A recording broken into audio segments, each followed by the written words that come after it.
জীবন মানেই মনে হয় যন্ত্রণা, সেটা মনে হয় বেঁচে থাকার মতো আর শেষ হবে না। আসলেই শেষ হবে না। জীবনটা যন্ত্রণাময়। সবথেকে যন্ত্রণাময় হলো সেটা হলো বাসাবাড়ি চেঞ্জ করা।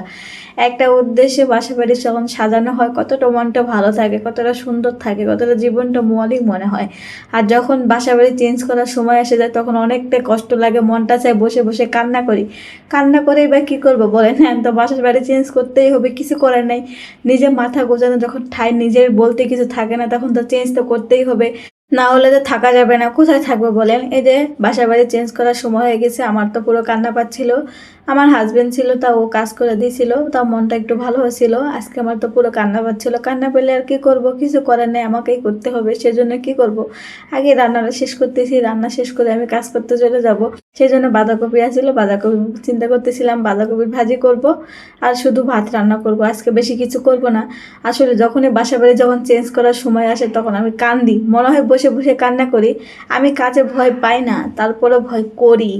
কারণ বাসা বাড়ি চেঞ্জ করা এত কষ্ট, এই কষ্টের মতো কোনো কথা বলার মতো ভাষা পাই না আমি খুঁজে।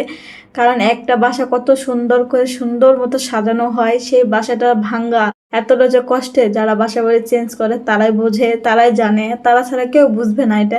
সেই বেদনাটা কেউ বুঝবে না। হ্যাঁ, যেমন যাদের নিজের বাড়ি আছে তারা বলবে কি সমস্যা, আজকে এই বাসায় আসো কালকে ওই বাসায় যাবে, এটাই তো ভালো, আমরা তো এখানে পুঁতে গেছি। এটা না, আসলে যাদের নিজের বাড়ি আছে তারাই শান্তিতে আছে। যেই জিনিসটা যেখানে আছে ওখানেই রাখতে পারতেছে, কোথাও নিয়ে যাইতে হইতেছে না। আর আমাদের জীবনটা একটা জায়গায় সেট করে কত সুন্দর করে সাজায়, সেখান থেকে আবার অন্য জায়গায় সেট করতে হয়। ওখানে যাব কত সুন্দর করে সাজায়, ওখানে কয়েকদিন থাকি, আবার অন্য জায়গায় যাই, আবার অনেক সুন্দর করে সাজানো লাগে। এই হলো আমাদের জীবন, ভাড়াটিয়া জীবনদের। যাই হোক, এখন কি করব, ভাড়াটিয়া হয়ে জন্মেছি, ভাড়াটিয়া হয়ে থাকতে হবে। আর জানি না কদিন থাকতে হবে, আল্লাহ কতদিন রাখছে। তাও যে মাথা গুজানোর মতো ঠাঁই হইতে পারে, ভাড়া দিতে পারি, ভাড়া দেওয়ার মতো সামর্থ্য আল্লাহ দিছে, এটাই তো আল্লাহর কাছে হাজার হাজার শুক্রিয়া। তো এই যে আমি রান্না করতেছিলাম, আমার মেয়ে তো সেই চিল্লাপাল্লা শুরু করে দিয়েছে, ও খেলনাপাতি নেবে। তো আর কি করার, মা তো সব কিছু ম্যানেজ করে চলতে হবে, সেজন্য ও চলে আসছি আমি ঘরে ওকে খেলনাপাতি দিতে। ওর খেলনাপাতির অভাব নেই। ওই যে দুইটা বল ভরা খেলনাপাতি, কি করবো, সবগুলি খেলনাপাতি নিয়ে খেলবে। খেলে না, ও শুধু খাট ভরাই রাখবে। ওর মেন উদ্দেশ্য হলো খাটের মধ্যে সব খেলনাপাতি দিয়ে রাখো, খেললে খেলবে, না খেললে নেই, ওখানে রাখতেই হবে, কোনো মিস করা যাবে না। তো যাই হোক, আমি ওখানে দিয়ে রান্নাঘর চলে এসেছি। রান্নাঘর এখন তো রান্নাটা তো আমারও করতেই হবে, না করলে তো হবে না, না করলে তো পেটে তো আর ভাত যাবে না।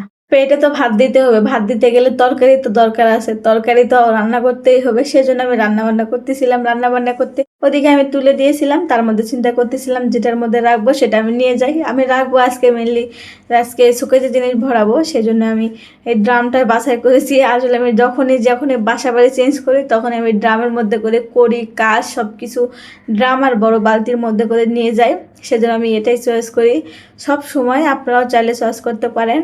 ওই কার্টুন তো আমাদের মতো মধ্যবিত্তদের মধ্যে প্রতিবার কার্টুন তো করা সম্ভব না। ওই রুমের মধ্যে যা আছে তার মধ্যে করে নিয়ে যাওয়ার সেফটি হলো কাজ, আমাদের মেন উদ্দেশ্য। সেই জন্য আমি ড্রামের মধ্যে করে নিয়ে যাই, ঢাকা থেকে ওখানে আনছি। আল্লাহর রহমতে কোনো সমস্যা হয়নি, তো এখান থেকে তো এখানে কোনো সমস্যা হবে না ইনশাল্লাহ, আল্লাহ ভরসা।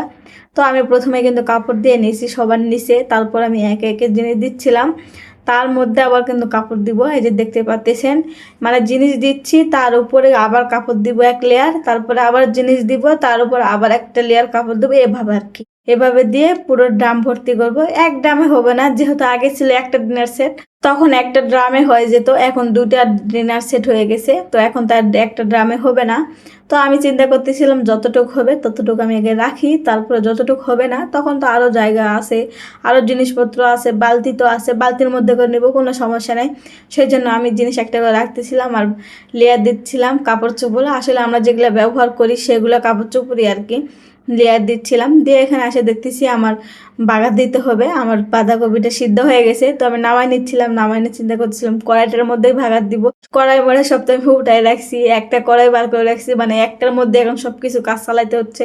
কি করার, এরকম করাই লাগবে, কিছু করার নেই। এক জায়গা থেকে আর এক জায়গায় যেতে হলে এরকমভাবেই চলতে হয়। তো সেই জন্য এই যে ভাগার দিয়ে দিলাম। এখন ভাগার দিয়ে চিন্তা করতেছিলাম যে রান্নাটা শেষ হয়ে গেলে আমি মনে হয় বাসি। তো আর কি করার, বাচ্চা চিন্তা করলে তো আর হবে না। মেয়ে মানুষের জীবন, কাজ করাই লাগবে, কাজ না করলে তো কোনো উপায় নেই। আর কাজ না করলে কে কাজ করে দিবে। যাই হোক, আমার এদিকে কিন্তু ড্রামটা পুরো প্যাকিং হয়ে গেছে। এই যে উপরে সবার লাস্টে আমি মানে বেশি করে কাপড় দিচ্ছি, কারণ উপরে সবাই ধরবে আর কি, যেহেতু সেই জন্য উপরে বেশি করে দিচ্ছিলাম। দিয়ে ড্রামের মুখটা লাগাই দেবো, লাগাই দিয়ে ওটা সাইডে রেখে দেবো, তাহলে আমার কিন্তু কাজ কমপ্লিট। আমি ওখানে গোছাচ্ছিলাম, মুখা লাগাচ্ছিলাম, আমার তো গীতান চলে আসছে আমার হেল্প করতে। ও তো হেল্প করে বেশি, তার চেয়ে কাজ বাড়াই দেয় বেশি। কি আর করবো, আমার মেয়ে তো আমাকে ছাড়া কিছু বুঝেই না। ওর বাসার মধ্যে কেউ থাকলে তো কারোর কাছে যাবে, কিছু করার নেই। কেমন হলো?